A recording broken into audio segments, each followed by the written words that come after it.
Hello, everybody. Welcome back to another episode of Gabbin with Oof with your host, your friendly neighborhood Oofman. That's me. Thank you all so much for tuning in. And also thank you again for everybody who's watched up to all 18 episodes. And so here we are, episode 19. Probably going to be one of my shortest ones ever because we're just going to gab about real fast about what just happened this past weekend in the world of professional lucha libre, which was the big one, the big enchilada, the mega one, the whatever you want to call it. It has so many nicknames on there. It is the granddaddy of them all, WrestleMania 42. It came from Las Vegas, Nevada. Again, 2 years in a row. Don't worry, we'll talk about that as well. So let's gab about it real fast. So WrestleMania happened, WrestleMania 42, and the best way to describe this year's WrestleMania is the tale of two nights, basically. I'm left speechless on how the same company gave us the crap fest that was Saturday night 1 and that majestic, awesome Sunday night 2.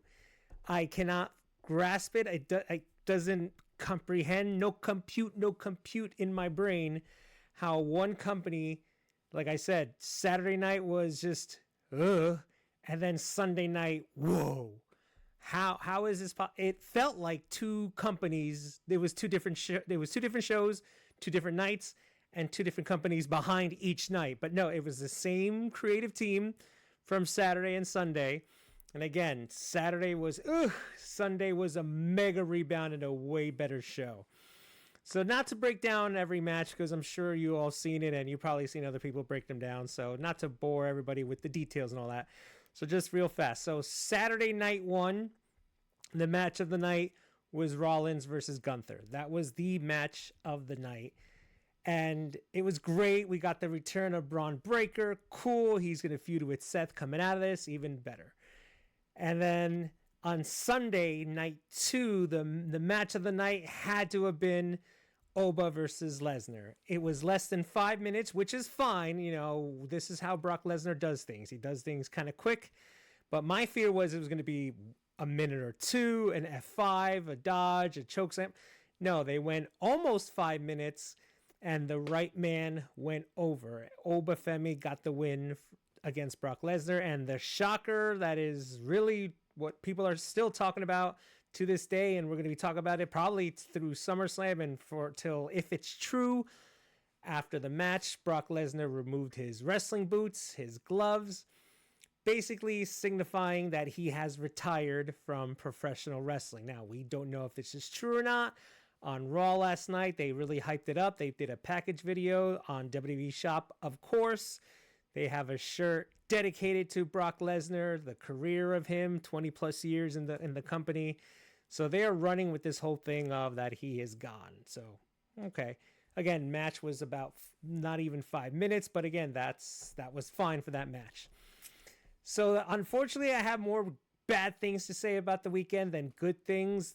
As far as good things go, I was happy to see Liv Morgan reclaim the title.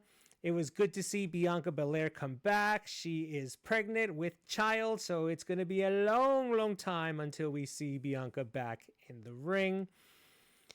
I'm really trying to think of good stuff here. The ladder match was the ladder match. It was insane. It was great. They put on one hell of a show, those 6 guys, and in the end, Penta retained. I would say Drew and Jacob was the second match of night 1, and it was great. I thought it was very, very enjoyable. For an unsanctioned match, they really didn't do things unsanctioned. I mean, they were airing on ESPN2 that first hour of night 1, so I guess they couldn't go too crazy. And on night 2, Oba Femi, Lesnar, and the ladder match were on ESPN, so the ladder match was still the car crash match that we knew was going to be. There was no blood, from what I recall, in the ladder match, so yay on that part. And the biggest thing, we'll talk about negatives in a bit, but the best part of the weekend was night 2's main event, CM Punk versus Roman Reigns. Great match, went about 35 minutes, and it was great. And so now let's talk about the negatives, which will leads me to the first night's main event, Cody Rhodes versus Randy Orton. It went about a little bit over 20 minutes, and it was just horrendous. The Pat McAfee thing, if you've seen my previous video talking about the build to Mania, I was not a fan of. Still not a fan of it. It ended with Orton RKOing him, which I was hoping he would. So apparently Pat is gone.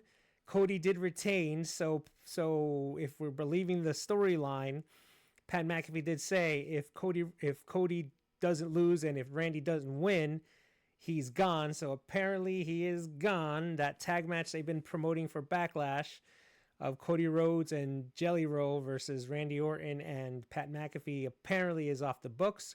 Great.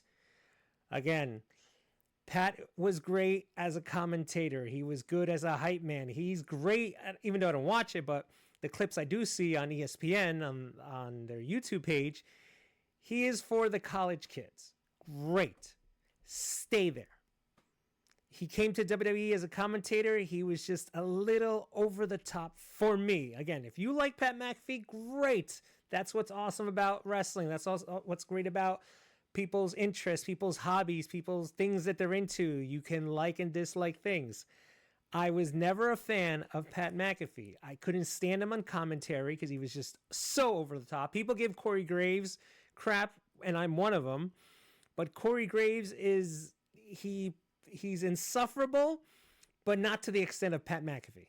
So if you told me which one would I prefer on commentary, Pat McAfee or Corey Graves, I would go with Corey Graves because I can at least tolerate him, even though he's intolerable. Pat McAfee is just too over the top, and the fact that he is gone, I am extremely happy. Granted, I picked Randy Orton to win in the picks. Shout out to No DQ. I picked Randy, and I had a good theory as to why he would win, but whatever. If it meant Pat going away, I'll take the loss and all that. But I unfortunately want to focus more on the negatives because with the news that's been going out, with TKO's president talking about the crap that he is, search it yourselves. Go on NoDQ.com. There you go. Check out the news there, what's going on with TKO. I want to focus. Unfortunately, I got to focus on the negative because, like I said, that is what's going to take over this company, literally take over this company for the next couple of years. So if you saw WrestleMania this past weekend, it was commercial mania. It was advertisement mania. It was corporate mania. It was TKO mania. TKO is going to make the product horrible. And again, if you didn't know, if you weren't aware, again, check out NoDQ.com for your latest news and rumors. Many months ago, when Pat McAfee was inserted literally like an RKO out of nowhere, people wondering why, what is going on. So when you checked out the news and if you went to the websites and all the newsletters and the podcast, why is Pat McAfee here? Because Ari Emanuel, I mixed up Ariel Helwani and Ari Emanuel. Ari Emanuel, owner of Endeavor, he is Pat McAfee's agent, and apparently he wants to make Pat McAfee the next Sylvester Stallone, whatever that means. And so apparently, since he is the boss of WWE, he either asked or demanded Pat McAfee be involved in WrestleMania, and the creative team put him in the main event. It was he who Orton was calling on the phone for reasons. And then Pat McAfee started thinking he was breaking the fourth wall. Again, everybody loves to compare AEW to WCW, and it's not even close. But for this little run, these last couple weeks for Mania, I did feel WWE had turned into WCW 2000, especially the Russo era when Russo take over. Pat McAfee thought he was cool by breaking the fourth wall, mentioning the marks, just talking lingo that we haven't heard in a while. He just, someone's bright idea was, all right, Pat, break the fourth wall, act like you know it all, and so you can take the heat, and we can add more heat to Randy Orton versus Cody Rhodes. The problem that I saw, many of us saw, those of us that, understand that this is a show, was that they were trying too dang hard. The focus got away from Randy Orton versus Cody Rhodes. It then became Pat McAfee versus WWE. And I am not going to tune into WrestleMania. I did, but I wasn't on the thinking of going like, if you push Pat McAfee as this unbearable heel, that I would want then to see somebody, in this example, Cody Rhodes, get his hands on him and beat the crap out of him. But he wasn't in the match. I know Randy Orton wouldn't have said the two promos that Pat McAfee said this past Friday and the 2 Fridays before Mania. I know Orton would never have said what Pat said. But somebody thought, well, let's have Pat talk like the fans. Let's have Pat quote the websites, quote the fans on X, on Twitter. Let's Pat insult the IWC. Let him be a rebellion. Let's bring back the Attitude Era. Like the Attitude Era was all breaking about fourth walls. The WWE didn't break the fourth wall in the Attitude Era a couple times, but barely. Nobody who lived through the Attitude Era can sit here right now and be like, yeah. All WWE, and back then WWF on Monday Night Raw and a little bit on SmackDown during the Attitude Era. Yeah, that's all they did was break the fourth wall. They used insider terms. Barely. Sure, when X-Pac came back the night after WrestleMania 14, WrestleMania 14, when Shawn Michaels left and Triple H took over as the leader of DX, he brought the New Age Outlaws in there and he brought X-Pac in. Sure, X-Pac mentioned WCW, Eric Bischoff, Hulk Hogan. All right, not breaking the fourth wall, but breaking kayfabe, whatever you want to call it. That was one incident. One. Then I really can't even think of another time that they, again, broke the fourth wall or spoke the lingo of the backstage area. Barely done in WWF Monday Night Raw and SmackDown. But you know who broke the fourth wall and mentioned insider terms and even had a storyline because of insider terms? Goldberg went off the script. WCW in their dying days. So screw all those who love to compare AEW to WCW. Not even close. But now for the last month of the buildup of Raw, especially on the SmackDown side, I'm sorry, that was WCW-esque. Somebody thought it was a bright idea. It was not a bright idea. It was lame. And again, it took the heat away from Randy. A nobody tuning in to see Pat McAfee talk smack about Cody Rhodes is thinking, oh, it's WrestleMania season. Oh, it's Cody Rhodes versus Pat McAfee. And Randy Orton was the supporting guy in the background. Here, even the graphic 2 weeks, the 2 weeks ago on SmackDown, who was on the graphic? Cody Rhodes in the front, Pat McAfee in the front, and Randy Orton in the back. Again, someone who doesn't watch wrestling will tune in and be like, hey, Pat McAfee's in a wrestling match. But would they watch? No. Then to add more pepper to the steak, they thought, a couple days before WrestleMania, Pat McAfee went live on, I don't know if it was his X or Instagram or something, that apparently somebody attacked his studio, broke his monitor, destroyed everything, and then they showed camera footage of Cody. It was Cody Rhodes. He invaded Pat McAfee's studio, wherever it is, and he destroyed everything.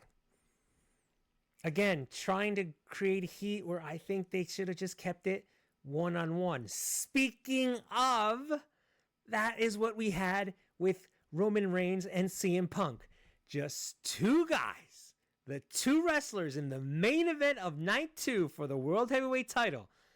Roman, Punk, that is it. Sure, the Usos would pop in here and there. Not a factor. Nobody ran interference in Punk and Reigns. And here I thought the Usos would a new member of the Bloodline debut?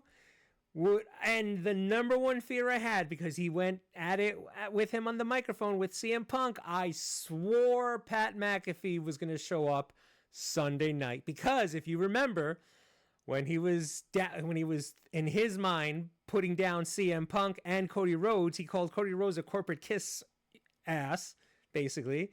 he called Punk a tattooed freak or whatever the heck he used. And then he said, the picture of class of a champion is Randy Orton. And you can also say, like, well, the picture of class of what it means to be a champion is Roman Reigns as well.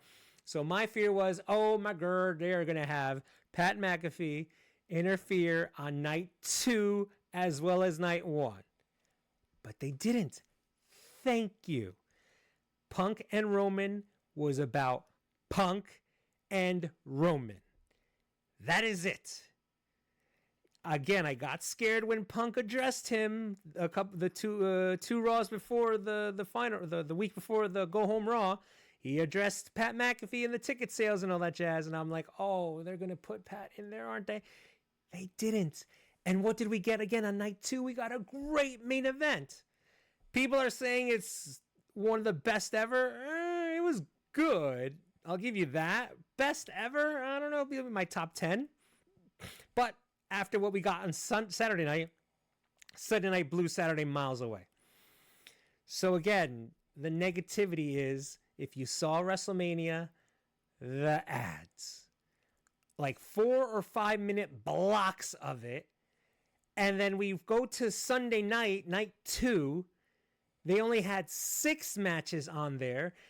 The bell rang for the main event to end on night 2 at 9:29 Eastern. That is when the bell rang. And the show went off the air, I believe, 9:35 Eastern. Night 1 ended around 10 to 10. 9:50 p.m. Eastern Standard Time is when the show went off the air. I don't remember when the match ended, but the show went off the air at 9:50.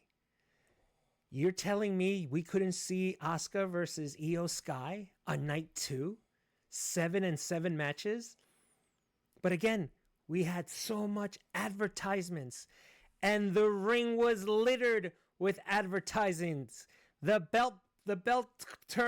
corner belt buckles had advertisement on it. The ladders did as well. The tables did as well. It was ad mania. It was corporate mania. And unfortunately, I think it's going to go from bad to worse. I feel that TKO has completely dominated this company, and it's all going to be that. How many more logos? How many more sponsors? What else can be sponsor? Every match apparently had a sponsor. You knew about it because whenever the next match was announced, there's Michael Cole. This match is brought to you by. Every match had a sponsor. The mats, corner turnbuckles, tables, the ladders, not the chairs, shockingly. Everything was corporate. What else did we not get at WrestleMania? No backstage segments. No segments, period. Well, what about the Hall of Fame? That's every year. They only did that on Saturday. They didn't do it on Sunday. No backstage segments. No surprises. Nothing. Everything was in the ring, but the matches were... The shortest match was probably Oban Lesnar, 4 minutes, and the longest match was Roman and Punk. I said Cody and Randy went about 22 minutes-ish. The Women's World Heavyweight Championship match between Stephanie Vaquer and Liv Morgan went 7 minutes. Your women's title match on night 1 went 7 minutes. Is this WrestleMania Raw? Or Raw is WrestleMania? 7 minutes. The Women's World Heavyweight Championship went for. You know what else went for 7 minutes on night 1? Cody Rhodes' entrance, which, by the way, was BA. That was cool. That was better. Awesome. Unfortunately, when your Women's World Heavyweight Championship match is the same length as your champion's entrance, bull. I feel bad for Stephanie. I feel bad for Liv. They probably had this awesome match planned, and then right before they went to the curtain, oh, girls, you got 7 minutes plus entrances. Which Liv did she kind of sang her song. She did a dance to it. And then came Stephanie. Stephanie just walked out. 7 minutes. Rhea and Jade went about, I believe, if I remember, 12-ish minutes. So one women's match over the other. And that one was all right. Rhea won. Congratulations to her. But your women's World Heavyweight Championship match went 7 minutes on night 1. And again, the ads, 4 to 5 minute blocks of them. Amazing. Simply on both nights. This is where both nights failed miserably. The ads, the corporate feeling of this show. And like I said earlier, unfortunately, I think it's going to go from bad to worse. This was the first of the under the TKO era that it's been horrible. Next year, it's in Saudi Arabia. Here come the Visit Riyadh ads. Come visit Saudi Arabia. You couldn't pay me to go there. Even if you gave me a plane ticket, a hotel, and WrestleMania tickets, you still couldn't pay me to go over there. But let's look beyond that. WrestleMania in 2028, 29, 30. It's going to just get worse. It's going to be Celebrity Mania. The celebs are going to take the attention away from the celebs who should be the wrestlers. But again, though, each night was different. What we got in night 1, we didn't get in night 2. Night 2, I don't want to say was perfect, but it was so much better than night 1. But the little cloud above night 2 was the commercials, the ads, the advertisements just running wild. Somebody made a meme or posted it that I hate it when I'm watching my commercials and it's interrupted by wrestling matches. That's what it was. I felt like it was more about the ads than about anything else, and that's the corporate nature of this animal known as TKO. Now, I don't watch UFC. If you watch it, great. I hope you enjoy it. Gab about it in the comment section. Are the ads as bad as WrestleMania is when it comes to UFC fights? Do you get 4-minute, 5-minute blocks of commercials during a UFC fight? Again, WrestleMania night 1 had 7 matches. Night 2 had 6 matches. Now we're going into Backlash in a couple weeks. Guess what's going to come back? The 4 or 5 match card. And what's in between? 4 and 5-minute blocks of commercials. WrestleMania on both nights started at 6 p.m. Eastern. I was blown away. Like I said, night 2, the bell rang at 9:29, went off the air at 9:35. Saturday night 1 went off the air at 9:50, I believe, around there, between 1:45 and 10:02. Let's just say 9:45 then, 9:45. On the flip side, it sounds like a good idea. Great, it's still relatively early, and it's not too late, especially for a Sunday. We got to go to work the next day, so that's not bad. All right, the show ended at 9:35. All right, excuse me. Great, I can go do what I got to do, get my stuff ready for tomorrow, get my uniform out, get my lunch ready. You still had time to enjoy some of your Sunday night. Cool. But the crime there was not having equal 7-7.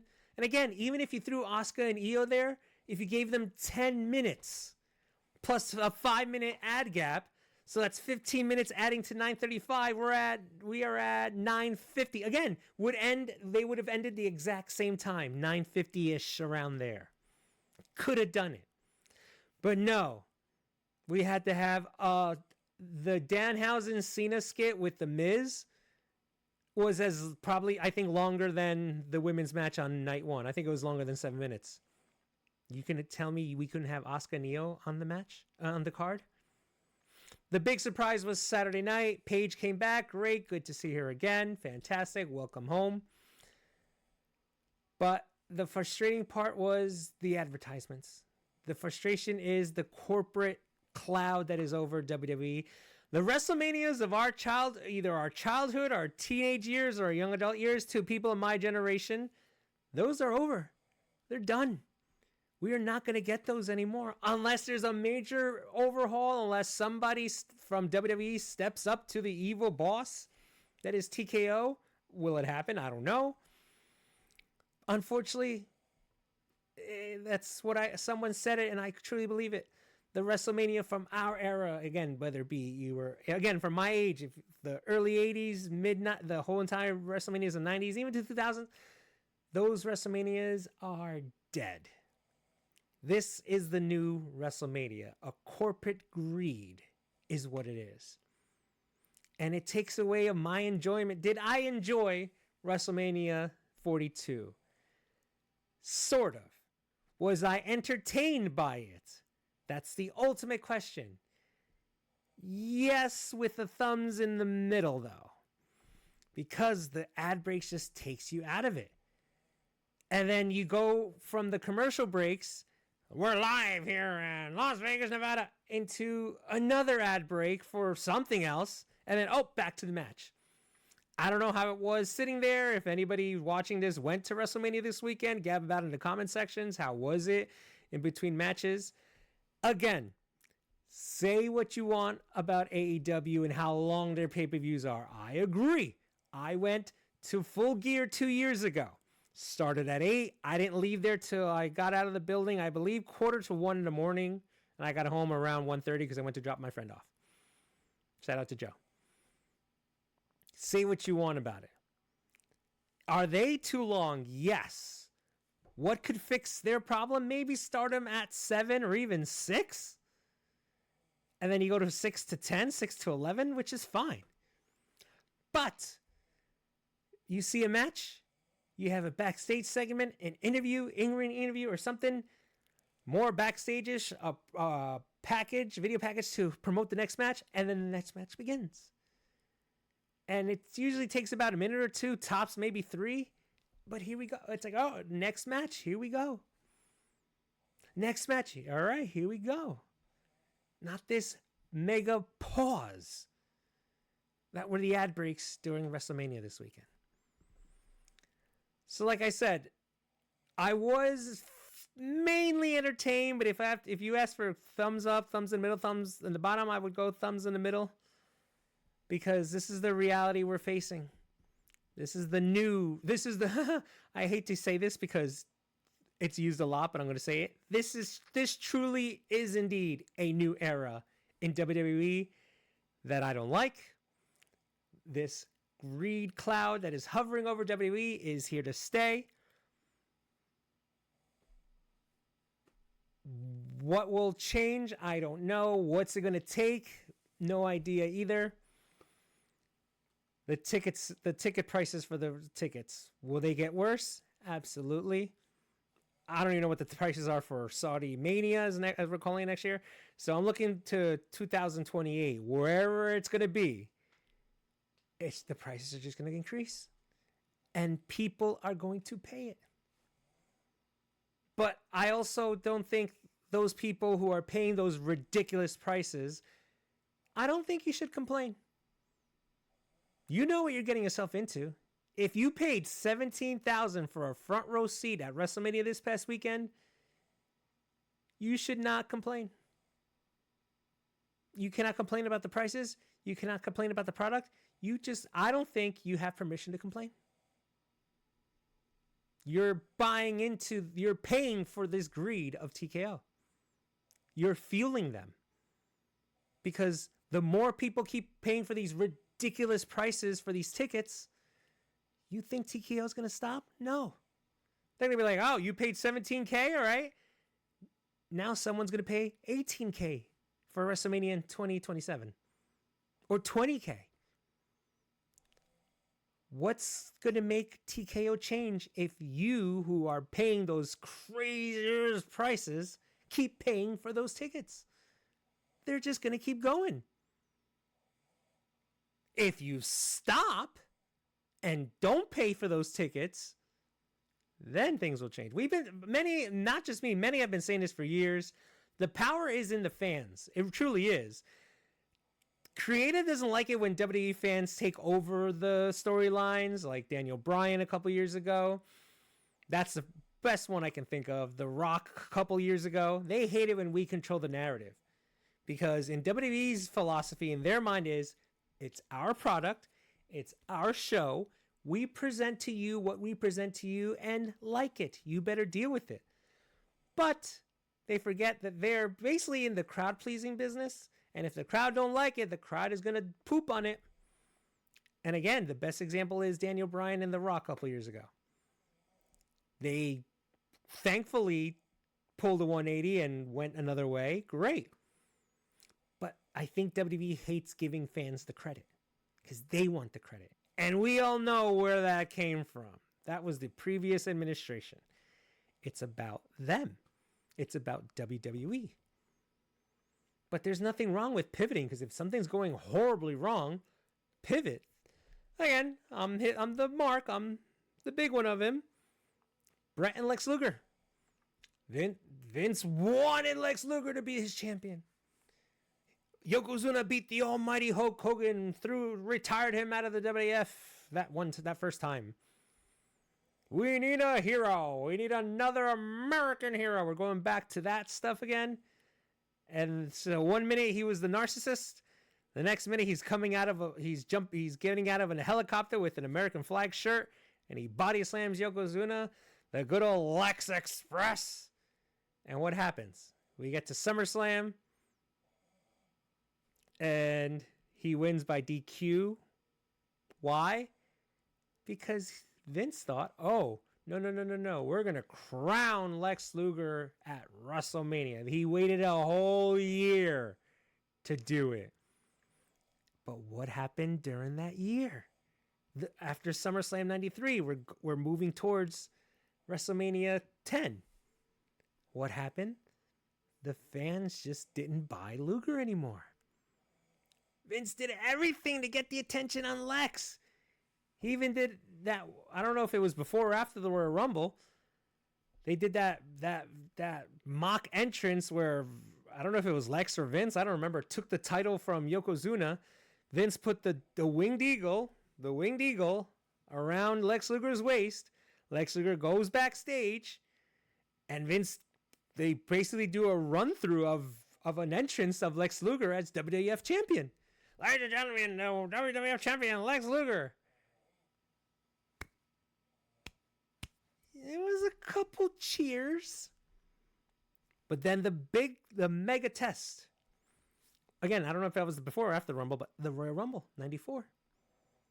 Bret and Luger go over the top rope. Who hit the feet floor? The camera angle was horrible in showing the feet, which they didn't. Smart. So they get the two guys in the ring. One referee raises Lex Luger's arm. Pretty good cheers from the crowd. The other referee raises Bret's arm. The place explodes.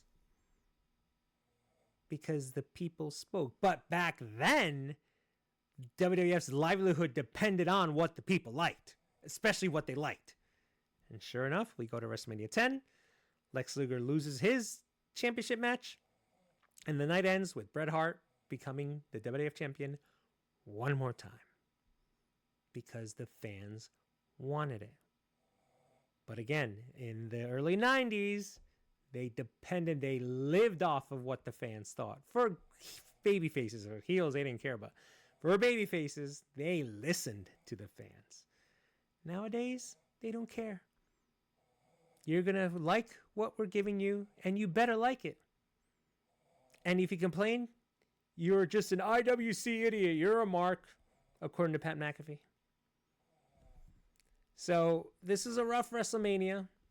Again, night 2 way better than night 1, but overall, corporate mania, greed mania, advertisement mania.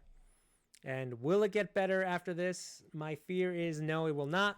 My fear is it'll actually get worse. And as a fan, I will continue to watch. I will. Because as a fan, you got to have hope that things will turn around. Again, I am a Mets fan. Ha ha ha ha ha ha. Laugh all you want.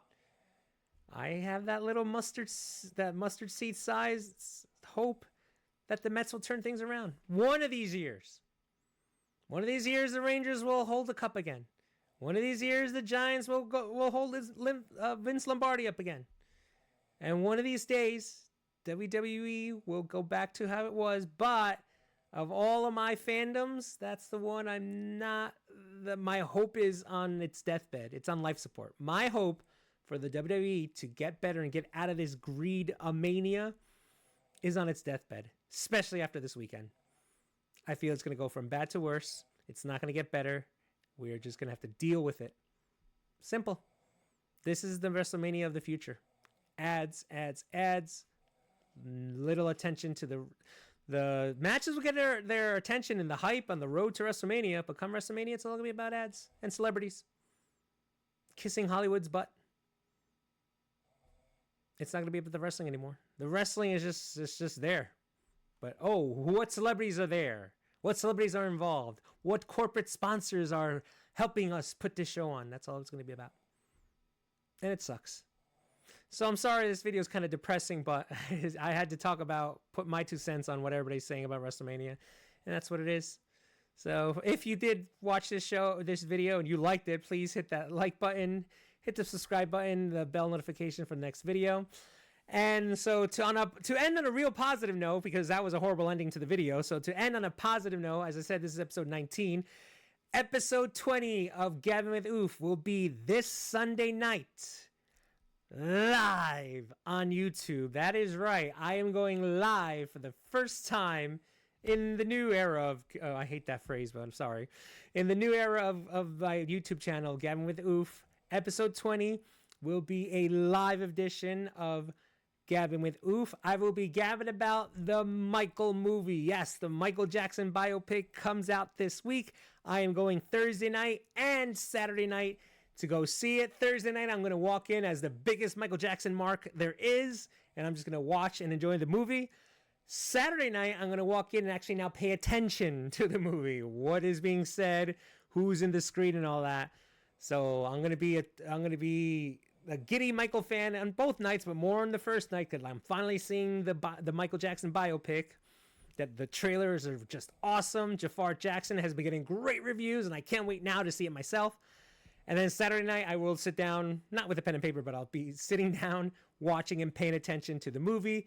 And then once again, this Sunday night coming up, it's the 20... I've got to look at my calendar real fast.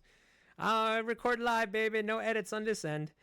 On the 26th of April, April 26th, 8 o'clock p.m. Eastern Standard Time, I will be live on my Gabbin with Oof channel here on YouTube, discussing live Gabbin about the Michael biopic.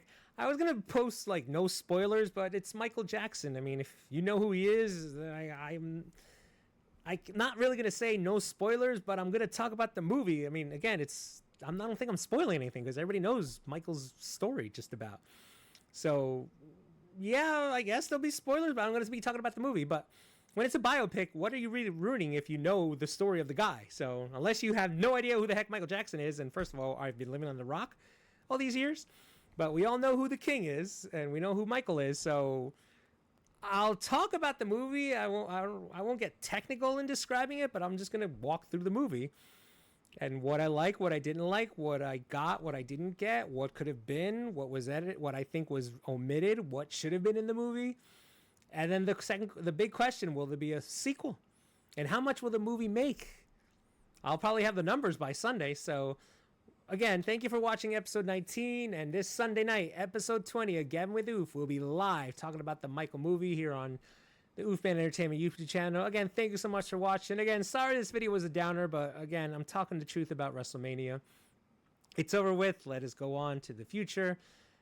And the future is this Sunday night, episode 20 of Gabbin with Oof, live on the Oofman Entertainment YouTube channel. Thank you so much. Have a great night. Take care of yourself, everybody around you, and of course, as always, God bless.